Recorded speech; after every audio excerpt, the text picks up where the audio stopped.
طبعا هذا الفيديو الآن لأحد الدواعش اللي سلم نفسه. طبعا سلم نفسه اللي طبعا هاي من وصلت الطيارة مالتنا نزع ملابسه نزع هدومه. طبعا سلاحه تركه خلفه، هو سلاحه عندنا فيديو كامل له. هاي لازم ننزل يعني أكثر من 20 دقيقة لحتى يبين من جاب سلاحه نزل. هسه نزع هدومه واتجه باتجاه قواتنا. احنا شفناه هنا بالطيارة، شفنا انه ما عنده شيء، انطيناه امر بالتوجه.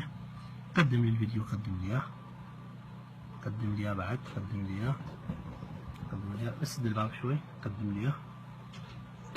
طبعا بهاي الطريقة الجميع الدواعش ظلوا يسلمون انفسهم يسلمون ارواحهم.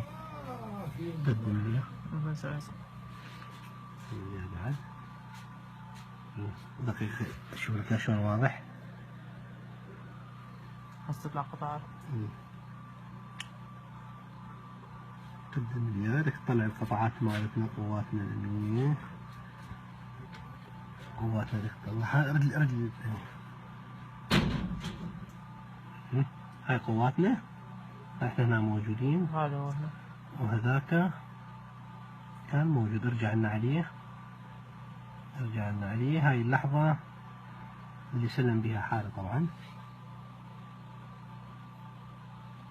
هاي اللحظة. قدم لي بعد شوية أكثر، قدم لي.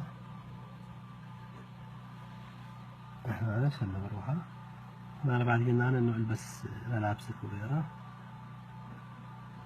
طبعا هنا رسالة نحب نوجهها للموجودين الدواعش وغيرهم، اللي إذا شفتوا هاي طياراتنا المسيرة أو غيرها بإمكانكم أمامها تسوون نفس ما سوى هذا داعشي أو مسلح أو أي كان، تسوون نفس هذه الطريقة، إنه تنزع ثيابك أمام الكاميرا. عليكم السلام.